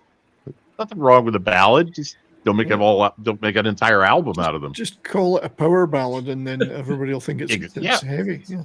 Monster ballads. It's still better than More Than This, or whatever that extreme one was. Oh yeah. Yeah. Now, Brian, More Than Words. More Than Words, yeah. I don't know if you got. Oh, I love that song. So, I hate that song. It was a joke, Roger. It was a joke. I know what you're talking about, though. I don't know if you got commercials on TV up in Canada for the Monster Ballads compilation CD back in like the late 90s, I think it was. Well, I'd still be in the UK then, so I wouldn't get it. Oh, okay. But we used to have things like Now That's What I Call Music, those albums. Yes. And they would have, every so often they'd have one that was themed. So it would be the rock ballads, you know. Yeah. We had them you had it longer over there because I had 3 back in 98, I think. I somehow got it. But in the UK, those Now CDs, those compilations, they go back way farther. I didn't know that until like a couple of years ago. Yeah, they do. They do go back quite a distance. I remember them when we started. But so Ekley is going all Tropic Thunder. It's a poster, playing a poster disguised as another poster. It's meta. I love me some power. We all love power ballads. Oh, was Waiting for a Girl Like You in GTA Vice City? I can't remember. There was a lot of good songs. So. Yeah. And then everyone died. K-Tel. I had all the K-Tels. And before them, there were other ones. Hallmark and other people did them. I hope you're okay, Oakley. With the storm, it's just hitting me right now, although I haven't heard any thunder for a few minutes, so it could be okay. Anyway, great album 4. I've so many, it was summer as well. I have so many happy memories of playing that in the summer, sitting outside bars, listening to them playing it in their pub and playing it in cars with the windows down. And that's the one day it didn't rain in summer in Britain. So, but then we move on to the 5th album we're going to talk about today, Agent Provocateur. Was that how you say that? I don't know. Agent Provocateur in Scottish. Agent Provocateur. Depends on whether you're Inspector Clouseau. That's right. I am an Agent Provocateur. Would you like to pet my monkey? Minky. My Minky. Power ballads never hurt Dokken. I know, and I love Dokken. And that's why I love Jeff Pilson being in The Current Foreigner. Because he's just awesome. Jeff Pilson's one of my favorite people. I think he's a wonderful bass player and a wonderful guy. And he's doing more stuff, Dokken stuff. I think there's going to be more. So the 5th album, that problematic 5th album. Especially when you've had such a big one in Urgent. So the trouble is now there were expectations, particularly in the UK, but as Richard said, it was a big hit in the UK, and still a big hit in the US because it contained. If you thought "Waiting for a Girl Like You" was a ballad, then this one contained the ballad to end all ballads. Yeah. Totally jettisoning any pretensions of rock or hard rock or metal. I want to know what love is. I want you to tell me. Show me. Show me. I want you to show me. Show me. With the MTV video because MTV videos were now big. So I used to hear that song all the time on a local Detroit station called WNIC, which is exactly what it sounds like. Nice wink. songs. Sounds wink. No, well, NIC wink. For nice. So it's like unoffensive or inoffensive, soft rock and pop hits for the workplace. So you can just not have to worry about anything too heavy, too intense, bad words. And I would hear that song all the time. Yeah, and this song to this day, though, is a bone of contention between Mick Jones and Lou Gramm. It is credited 100% to Mick Jones, and he made millions out of it. Lou Gramm claims that he wrote a lot of it, but he got edged out for various reasons. So I don't want to get into that because I love them both as musicians and acts. But it's a shame that it was coming to that they were, and often songwriting, as Queen experienced, can really drive a band apart. Yeah. They weren't the first, and they weren't the first. Yeah, I wrote a bit of that no, you didn't. It's mine, and I'm taking the money and whatever. So it started to be the end of the road for them to a certain extent. I know they kept going for a while, and Lou was in and out of the band. And I saw them in '94 on a kind of a reunion. It was Mick Jones and Lou Gramm. Don't think the rest of the band were there. It was a double bill with the Doobie Brothers, but it was still pretty good. But it was kind of they're in and out, they're in, they're out, you know. But yeah, that song is just, to this day, I mean, choirs sing it everywhere. It was the Harlem Community Choir. Choirs sing it. Orchestras do it. It launched 1 million lighters. This was played at every high school dance. Yeah, in the erection section. Yeah. The erection section. Yep. The slow dance part of the night. Yeah. Yep. I like Davina's take on it. It lacks the conciseness and emotional punch of Waiting for a Girl. I think that is true. I don't dislike it, but it's definitely not one of my favorites, and I could live without it. Well, it's kind of a simpy song, you know, like you're surrendering to her, right? So she can teach you what you don't know about love. Yeah. This is where I started because, okay, so full disclosure, in 1987, I was spending a lot more time in this 84 to 87 after college. I was spending a lot of my time trying to put together I was trying to adult, if you know what I mean. And I mean, I think I remember going to one movie, Back to the Future, in that 3-year period. And music dropped completely off my radar. So this is pretty much the first album from Foreigner that except for I Want to Know What Love Is, I couldn't even remember anything about any of these other songs. And this was much bigger in Europe than it was in the U.S. and in Canada. I think it was in the top 5 in U.S. and Canada. It was number 1 in Britain, Germany, and a couple of other countries in Europe. But I think, Brian, you hit it. This is where I think the cracks started to form for this band. And I think some of those wounds never really healed because, some of the founders were, one of the founders was in and out. If you look it up on a history of the band or what have you, from here on out, it's a crapshoot as to who's going to be in Foreigner and who's not going to be in Foreigner on any given album. Mick has more solo writing credits on this album than all the others, so I think that's a sign. Yeah. Having said all that, I still really like it. I don't think it's as 4, and indeed the first album would be my favorites, but this one's still pretty good. It's in my top 5 of the first 5. And you got to credit them. They wanted to do, and RJ Godzilla 81 loves the song, and I don't knock anyone that loves it. It is a good song, and it is a textbook power anthem, especially with the choir. And in the right mood, it's very uplifting, and it is beautifully sung by Lou, I have to say. I think they changed the sound in another way on this album for me, in that the rock that's on it, and there are rock tracks such as Tooth and Nail, Growing Up the Hard Way, She's Too Tough. It was a little bit of a more 80s hard rock sound. The other albums had sounded very 70s hard rock. I don't know if I can describe what I mean by that. So I guess it's more of a technological edge. In the 80s, it was tougher.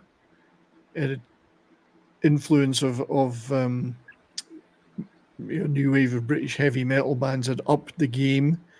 You were getting into glam metal.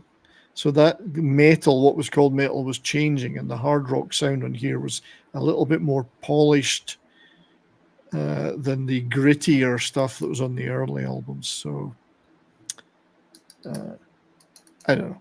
That's just my feeling. What do I know? I'm just a listener. Definitely arena rock. I mean, so it's getting poppier. That's what it sounds like.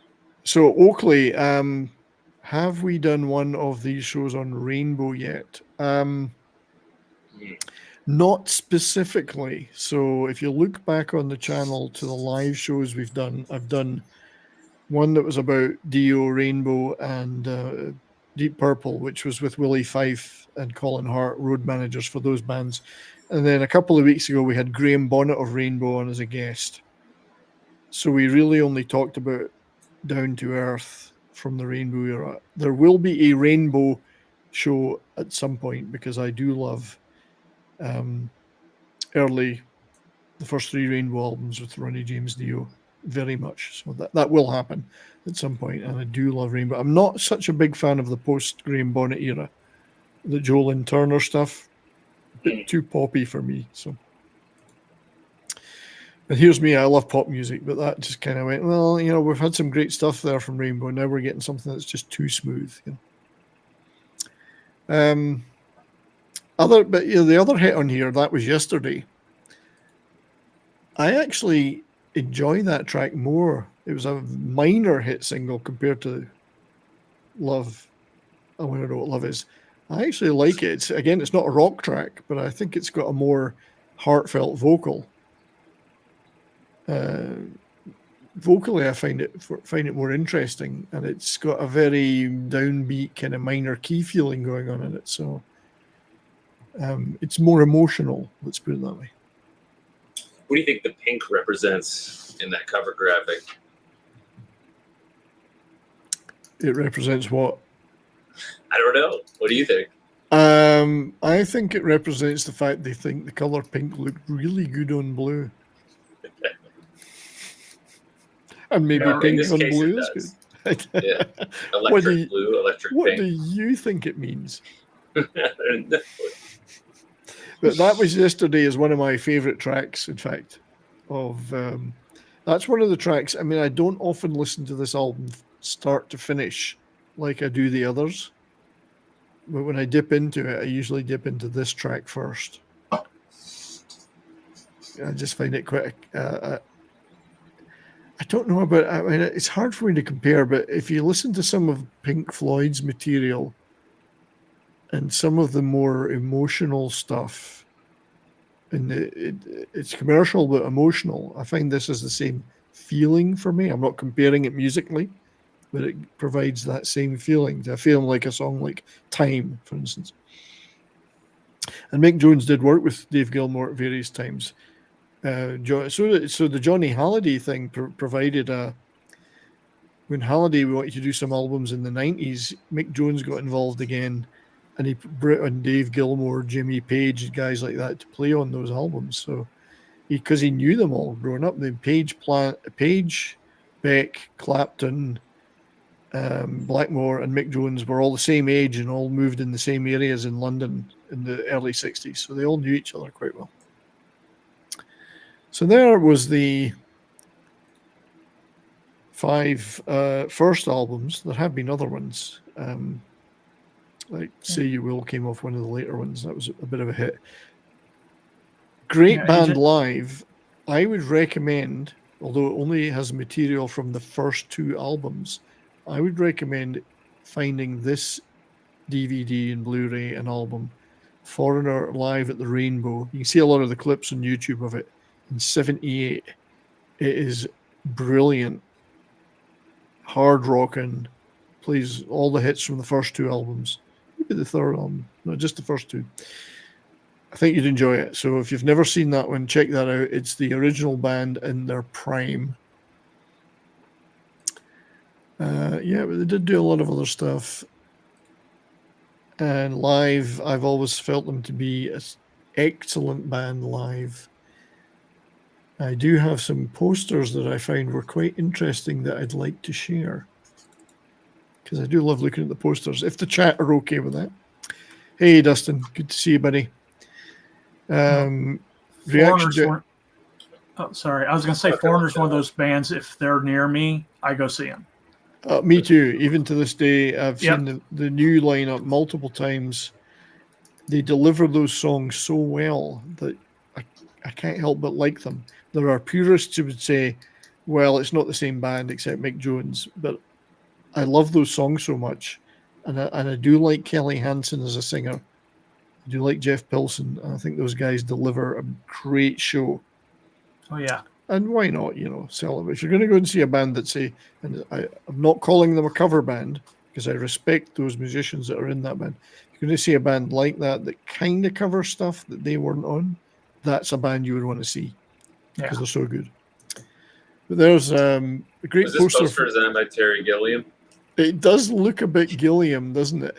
I noticed that he's incorporated the Spooky Tooth album cover into the art. And it mentions members of Spooky Tooth, King Crimson, and Ian Hunter's band. It's quite neat. And then this is a neat one, because on that tour, AC/DC supported them at some gigs. Oh, wow, that'd be cool. So, yeah, that'll fill out the bottom end of the hard rock dynamic. So they're an interesting band because they were very much seen as a rock band bordering on hard rock and therefore playing with bands that were heavy metal oriented or hard rock oriented. They weren't, I expect if you were a hardcore metal guy, you wouldn't have been that keen on them, but they were very much a part of that scene. The gig I was at in '82, there was a lot of guys with, biker jackets and metal gear and whatever. So it was a hard rock gig. They play loud and they played hard, just because they had a ballad. But it's like some of their non-ballad songs are, like I said, they're very, very sexual songs. Like a lot of, AC/DC tracks, or even some of those Led Zeppelin tracks. But talk about honey dripping. Like Foreigner has some very horny songs. God, yeah, raunchy stuff. Yeah, very raunchy. This is a great one because it uses that artwork, mixes the front and back covers of the album. Special guest Lucifer's Friend. I don't know if I remember that band. I've heard of them actually. This is in Germany. Lucifer's Friend. I'm going to look them up. I'm pretty sure I've heard of them, but sounds like a tattoo I would get to upset my mother. It's not offensive, I'm hugging with the devil. No, you could say to them, I'm not really Lucifer's Friend, just an acquaintance. Yeah. So this was the California Jam too, and it's a pretty good lineup. Aerosmith, Nugent, Foreigner, Hart, Santana, Bob Welsh, who used to be in Fleetwood Mac. With Stevie Nicks. Obviously they were still in touch. Yep. And Mahogany Rush, not Rush, the other Canadian band called Rush. Mahogany Rush. Different band, for those who don't know. Mahogany, were they like a funk and soul band? No, a pretty hard rock band from Montreal, like very hard rocking. Look them up on YouTube. French Canadian, okay. Well, they were all English, but they were from Montreal. I like this one though, mentioning Canadians with special guests April Wine. From Canada. From Canada. Jackson County Expo. I don't know what year that is, but it's still the original band. This is a very small poster, so nobody noticed it. Opening act, Cheap Trick. Hey. The 78 Double Vision Tour. God, I would love to see that one. Funnily enough, I have seen Foreigner and Cheap Trick in a double bill, but recently. Lots of gigs on there. I'm just don't know if anybody would recognize any of the Kaminsky Park, Chicago. Looking for Detroit. Our bands are the best. Cleveland. I don't see Detroit in there. Flint. I see Flint. Flint are there. The IMA Arena, Flint. Well, Flint, yeah. Flint, I don't know what condition Flint was in at that time. I mean, it was probably already like on its decline, but they still had good water back then. Yeah, they could still drink water. Canadian National Exhibition. Canadian National Exhibition, Toronto. I've been to some gigs at that outdoor venue. Pretty good. I love this one. Texas World Music Festival 1980 at the Cotton Bowl. I've been to the Cotton Bowl in Dallas. I was at the Winter Classic, Stars v Nashville Predators at that one. And I've been to a beer festival there, which was pretty good. Eagles, Foreigner, Cheap Trick. I mean, you couldn't get Nice. more 1979-80 than that, could you? No. I hope the chat are enjoying these. Yeah, Oakley, look up Mahogany Rush. Frank Marino was the guitar player. They were a He pretty good described- band. Pretty Yeah, good band. Marino described the band sound as the Grateful Dead meets jazz. Yeah. His And words. then they could do some metal too. So. This one's a pretty neat one. There was a whole tour of this baseball themed tour. This one's the Grand Slam, Rock and Roll Grand Slam, Foreigner, Loverboy. Somebody mentioned Loverboy the other day. Joan Jett and the Blue Oyster Cult. What a lineup. Yeah, I would have loved to see that show. Yeah. I want a time machine, even if they said you can only go back to go to gigs, not to make money or change the past. I'd go to gigs. So would I. Rock Super Bowl 14, Ozzy Osbourne with Randy Rhoads and special guest Foreigner. I hope that gig happened. Don't know when Randy Rhoads had his plane crash, but I hope that happened. I just love when these posters with the people that are on them. It's great. Here's another good one. Summer Jam 82. Look at the diversity on this. This is in Hawaii. Oh, Foreigner. that one did. Sorry. Oh, sorry, mate. That one didn't happen. He it died didn't. March 19th, 1982. I wondered about that. So that gig didn't happen. Or not with Randy Rhoads anyway. Foreigner, Charlie Daniels Band, Joan Jett, and the Surf Punks. I mean, That's a bit eclectic. Who's going to this gig? And then again, look at this one. I mean, they were in with the metal bands. Nobody thinks of them as a metal band, but they were tight with that community and played a lot of festivals with metal bands. Scorpions, Iron Maiden. This is in Anaheim. Don't know what year it is, but again, 88, 82. So it's back to the four guys just. And as I say, Kerrang magazine, which I was a regular reader of, heavy metal, British heavy metal magazine, Foreigner on the front. Rainbow, UFO, Kiss, Scorpions, Blackfoot. That Scorpions, Blackfoot was when I saw those two bands touring together in that year. One of the greatest gigs I've ever been to in my life. That very tiny one we saw earlier, there's the ticket. Oh, fun fact, Robert Plant walked right in front of me at that gig. He walked right past me. And it was like 5 seconds. It took me 5 seconds to realize that was Robert Plant. And he walked off up the aisle and went backstage. And there's the band as they are today with the, at the time, still alive original members at the 40th anniversary tour. Great gig if you see it. There's a lot of it on YouTube. Fun gig. It was a great thing to do to celebrate everybody. And it's neat when the original band will come on stage and the current band go off and they start playing and they're all still just as good as they ever were. Yeah, it was a neat concert. Yeah, hell, that's the posters. So Nice. Yeah, some nice stuff. It's a band I have a lot of affection for. I think I've covered all and the current band, just briefly, that's what the current lineup looks like. I don't know the names of everybody in it. They're all fabulous musicians, but I do love Jeff Pilson and Kelly Hansen. So for those three guys and Mick Jones in the middle, for those three guys alone, it's still worth seeing the band. Fun night out. Yeah, very good show.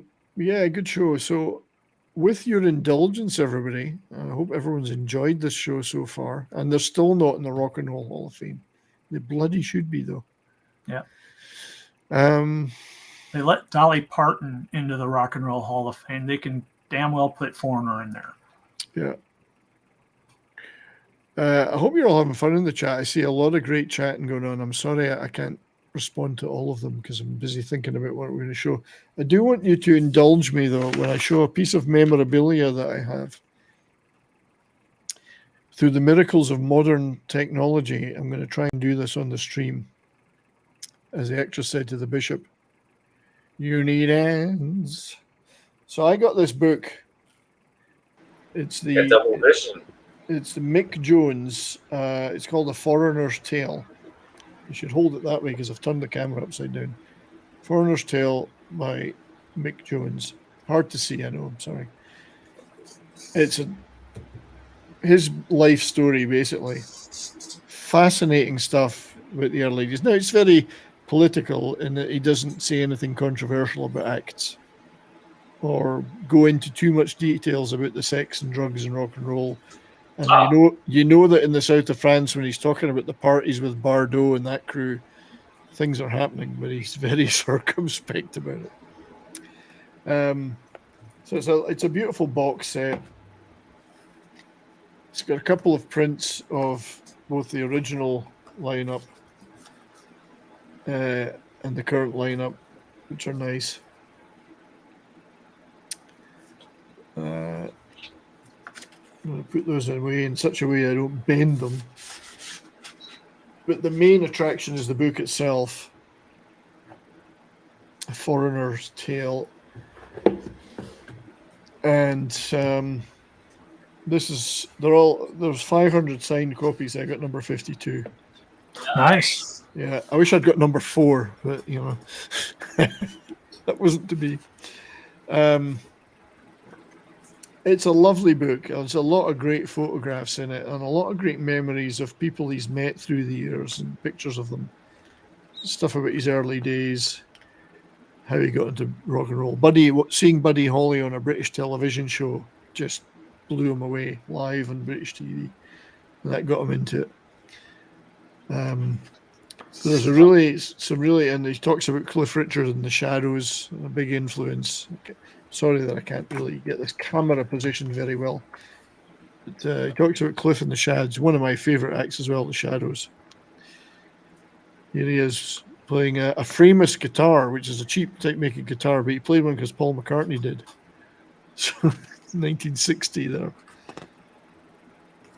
And then, it's full of great stuff. He talks about early bands that he was in London, and then moving to France, playing with various acts. He's playing guitar in one of those. It's got pictures of Mick Jagger and the Stones in a basement in London in the early, gigs he was at in London, because he was hanging around that scene in the early 60s. And then he moves on to the French stuff.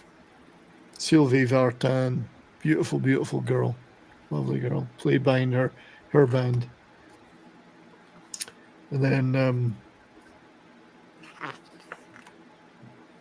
this was this one in particular is really good because this is at the Paris Olympia Theatre, the same set as the Beatles, same night as the Beatles played all those sets, and he's back in Sylvie Vartan there. Wonder why? I wonder. Pretty sure nothing untoward happened between them, especially as their big brother was in the band. And another great shot of him. After meeting the Beatles, his hair started to get longer. So it's a lovely book. I love that stuff. I mean, I'm a big fan. There's the picture we showed on this color version of that picture with Sylvie Vartan and the Beatles. I'm sure they found her fascinating. Lovely girl. So there's a lot of pictures like that, a lot of stuff about his career in France. This is him trying to do Andy Warhol. Mm-hmm. And then a lot of stuff about Johnny Halliday. There he is in Johnny Halliday's band with Tommy Brown on the drums. So 2 English guys in the band. They had a ton of hits in France and Quebec. He wrote some of them. He learned to speak French well enough to write some of the songs, like this one, Tout Cassé, sorry. And then his life with Johnny Halliday is his friend and sidekick down in the Côte d'Azur. And then parties like this with Brigitte Bardot and the gang. So then it, obviously goes on to Foreigner a lot and all the other stuff, but fascinating book. You can see his origin story as a jukebox hero. Yeah, and you know, having to go to France to get some kind of success, and then wanting to meeting the Beatles and wanting to go back to Britain and do it. And at time he got Jimmy Page, for instance, to play on some of those Johnny Halliday records because he knew these guys. It's like the Forrest Gump of rock and roll. Yeah, kind of meeting everybody, knowing everybody, traveling the world with everybody, and then deciding, you know, it's time to get back to the UK and getting other bands going, and then getting Foreigner going. So just love it. It's a story of rock and roll history in a sense, seen through the eyes of a guy who was at it, but not really well known until much later. Leslie West Band, fabulous book, and then the whole section on Foreigner. So, great read. As I say, he's very complimentary and circumspect about things. He's a pro. He doesn't get into too much sordid detail. There are hints and allusions to stuff, allusions, but, you know. So I hope you enjoyed seeing that. That's a nice piece of memorabilia. I wish I had my 4 tour T-shirt, but I'll have to get a replica. I've got a replica Down to Earth one, Rainbow Down to Earth one. Scotty Dub comes roaring in. Scotty, good to see you. Thank you very much, sir, for doing this. 1999 super chat. R.I.P. Ian McDonald, a musical fucking genius. I cannot help but agree.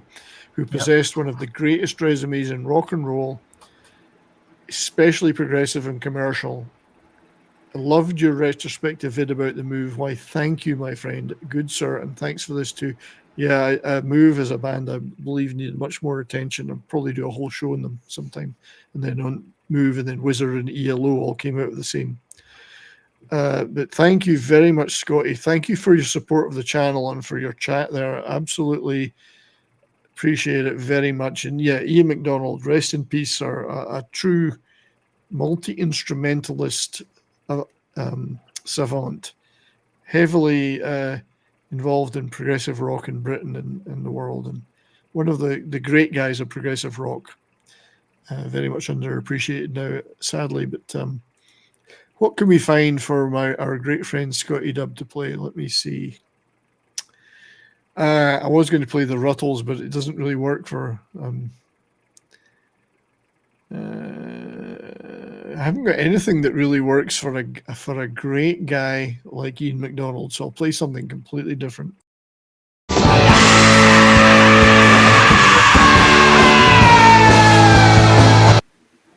So that's for you, Scotty, and thank you very much for that very generous super chat. Thanks for joining the show. I really appreciate it. Yeah, so Foreigner, what can I say? To this day, one of my favorite bands, and when I say favorite, I mean like top 10 favorite bands of all time. Not cool. Possibly could be described as cool briefly around the time of Four. Never particularly seen as cool, but never particularly seen as metal or pop or whatever. They were one of those bands I love that sit in the middle of a bunch of genres and do their own thing with it. I don't know if I can put it any more technically than that. So, as I say, check out certain tracks like Star Rider, Don't Look Back, whatever. Don't Let Go, sorry. And then, John, sorry, mate, I interrupted you. Oh no, that's fine. I was going to say I would call Foreigner a comfort band, meaning their songs are always comfortable. They're like old friends, and it's you can always go back and revisit them, and you feel much better when you do. I like that description. Yeah, I mean, it's a band. If I can't think of something to play, it's one of the bands that I go, you know, fuck it, I'm just going to go listen to Dirty White Boy again or Star Rider.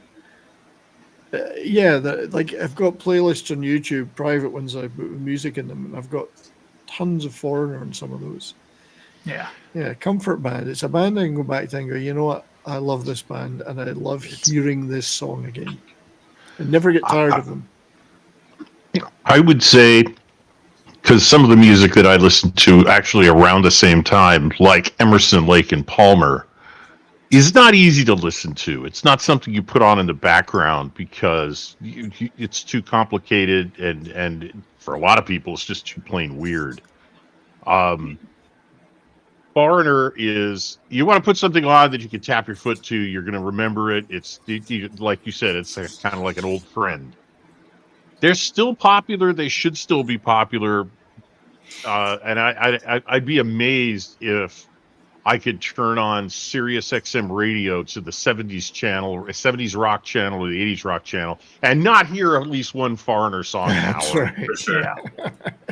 You're definitely going to hear that. It's still got to be there, and it's still worth listening to because they were great tunes with great musicianship when they were written, when they were performed, whether they were recorded in the studio or performed live.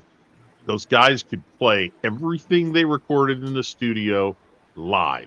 Not every band could say that, especially the prog rock. Some of the prog rock bands had trouble with that, and of course, glam rock. Queen infamously could barely do a live tour because they couldn't replicate their own voices 4 times each. Well, arrangements were tough for them, yeah. And Foreigner never had that problem. They could replicate the stuff live, no problem, and it was always done with. It wasn't a copy though. It was a great live performance. I think Mick Jones' guitar playing live is phenomenal, and he's no one would ever, I think, say he was Jimi Hendrix, but then who is? He's a great lead guitar player who knows a good lick, great Gibson player, and a fantastic musician. And I think his guitar playing is well underappreciated.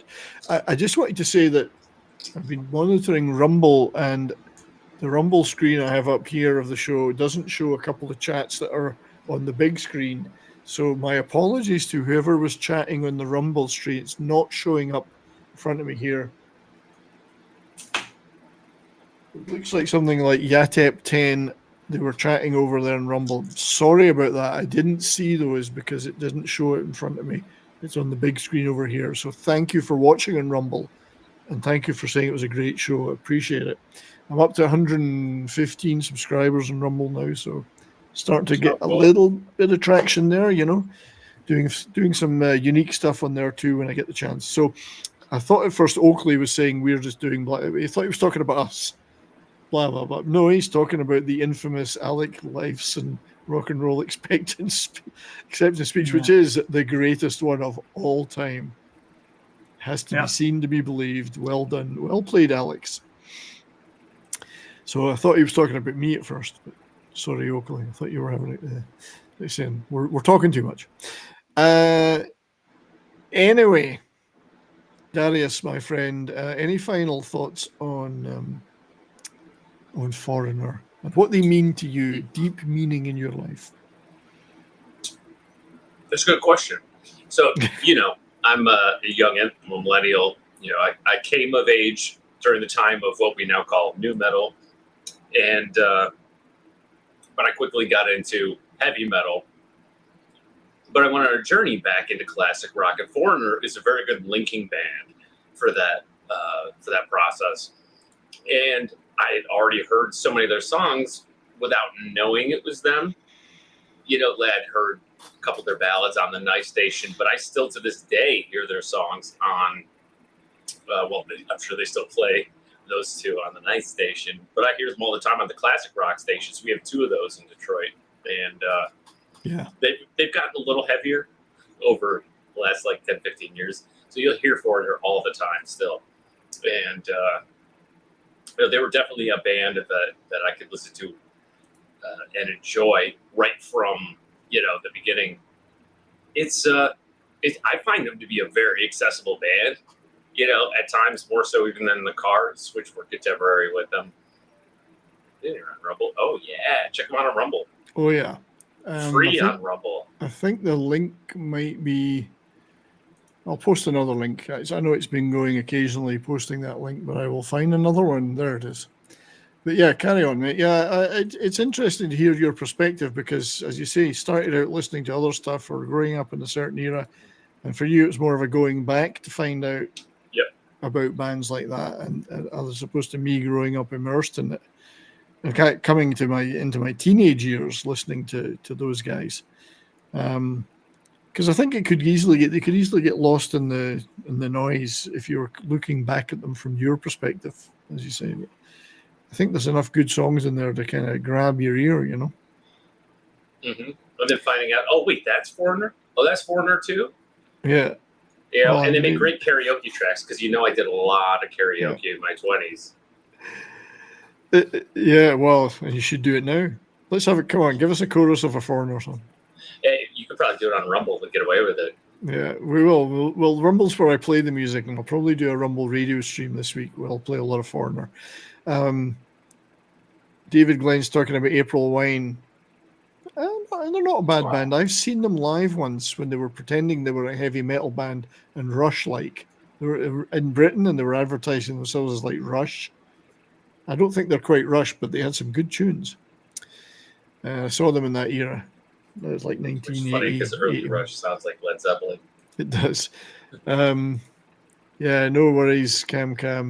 Thank you for being here, everybody. I know, and my great friend, Canadian Spider-Man. Yes, we should stream together soon, and we should meet up again soon for sure. I know I've moved over the mountains, but we can still do it. We'll meet halfway. We'll meet CC Karaoke halfway up. Sorry, go ahead. Mate. So, last question about Warner. Do they have a song in Guitar Hero?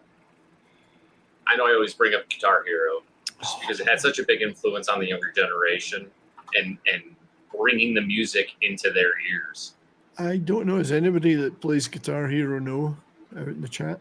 While you're doing that, I'm going to play a little snippet of something before we wrap up for sure that I can show, and it's a clip of Lou Gramm playing with his band Black Sheep in a reunion a few years ago. It's a band I had not been aware of, and I actually think if you're into hard rock, you might enjoy this. So I'm just going to show a little bit of that, and then we'll wrap up the show. This is Lou Gramm and Black Sheep.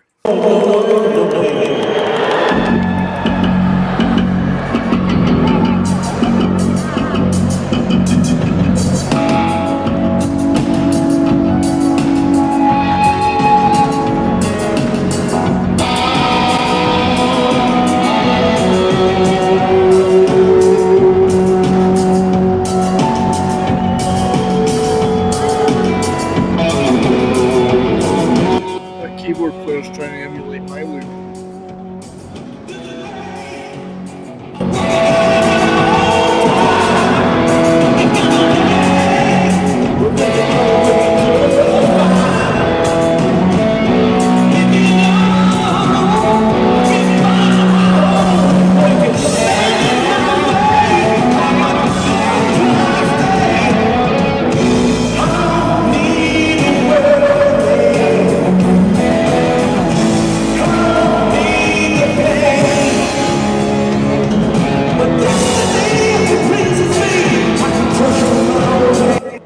So I'm actually quite enjoying this. It sounds like a really hard rocking band. I want to know why the drummer's in a plastic box. That's the way he came from the store. They had those polystyrene edges on it inside the cardboard box. Yeah. I think it's because he's seen Spinal Tap. That's right, it's going to explode. But yeah, Lou Gramm's Black Sheep. This is 10 years ago, so they did a reunion. I'm going to go check out their album. It looks pretty good.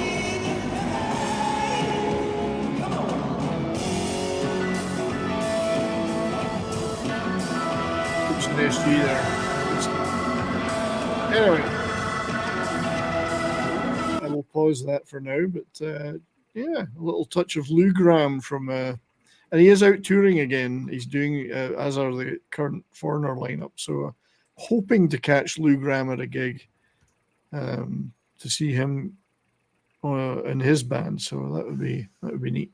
Check out Foreigner and Lou Gramm both touring this year.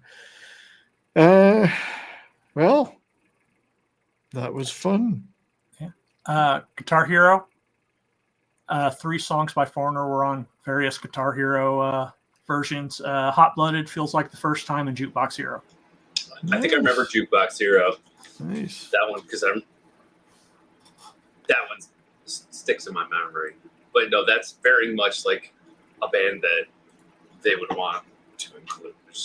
I didn't play as much as my friend did. Yep. Now we just have to get him in the Rock and Roll Hall of Fame. We do, Yeah. and I'm really hoping that'll happen. Well, Mick Jones is still around. Mick Jones is 78 this year, so we're running out of time. But Lou, how long did it take to get Russian? 40 years. But Lou Gramm's had a terrible health problems over the years with brain tumor and everything, but he's performing again now. And but yeah, these guys they're all getting older, and some of them are already gone. So like Ian MacDonald, Dennis Elliott's still around, the original drummer. Al Greenwood's maybe still around. I'm not sure. My apologies to Al Greenwood if he's not. Well, no, he wouldn't hear me. So, John, my friend, what have you got going on in the immediate future? Well, in the immediate future, I am streaming tomorrow on my channel at 2 Central. I'm going to be going over headlines, and then after I get done with the headlines, I'm going to be playing a little something. My normal stream time is at 4, but I have to do it early because at 4 o'clock I'm going to be going to see Sound of Freedom. All right, good. Well, you'll be reporting back on that then, eh? Yeah. Right, good stuff, mate. Yeah, I'll try and swing by and see what you're up to tomorrow on your stream. I shouldn't be doing anything. Well, nothing that I've got planned. Somebody else may have something planned. But thanks for being here as usual, mate. I really appreciate it. Yeah. Darius, my friend, thank you for coming in here, brother. Thank you for hosting.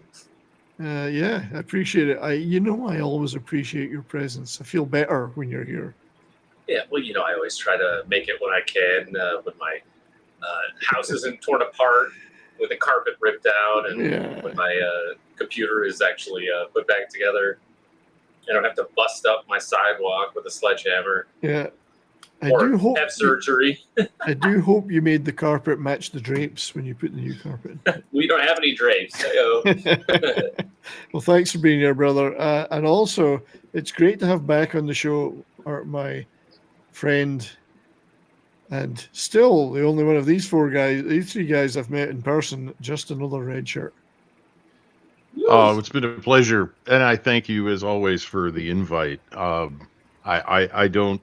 You do an amazing show with this show, and most of the time I sit in the chat and I just learn things. I don't have anything really that I can add to it. So this was fun because I started listening to this and I was like, I could talk about these guys. This might be one of the few.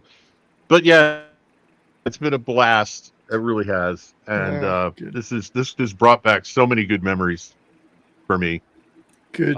This is a band. I'm definitely going to be buying this music digitally and finding my flash drive for my car and sticking it on there and being able to drive, take this on trips. You can buy all the Foreigner albums, the Atlantic albums, in a box set on CD for like $30. So not the greatest packaging, but every one of them for $30. So I can pick that up. Yeah, that's CDs. Worth looking into. It's not a bad deal, yeah. Not a bad deal. I'm not as modern as just another red shirt. I like my CDs. I like those packaged ones. You get the box, you get the box, and there's maybe 5 or 6 albums in it, and they're always like $20-$30. So and you can rip them and put them digital. You can rip them off for digital. That's the thing. Yeah, because I've done that. But because I one of the things when I'm driving, I don't want to be changing CDs. So one of the things I love is putting a flash drive into the car's USB port and being able to play 14 albums randomly on a drive, which is awesome. It's like having my own private radio station. Well, and that's smart because we are not allowed to touch our phone anymore while driving in Michigan. It's a crime. So you're not allowed to touch anything in Michigan, are you now? You're wow, not allowed to touch anything. Not with this governor. Anyway. but thanks for being here, Red Shirt. I appreciate it. Dearly like to thank everybody in the chat there's people like are here all the time. I love you very much for supporting this show. And there's new people came today, and I hope you come back and go and check out some of the other wonderful shows we've done. with the great panelists I have. We've done some good stuff. There's more to come, I can assure you. Next, on this coming Thursday, you'll see me hosting the Rock and Roll Rowdies on their channel. We're going to be talking about their early European touring days with some of the bands they worked with. That's always a laugh. These guys have got great stories. We have a great time.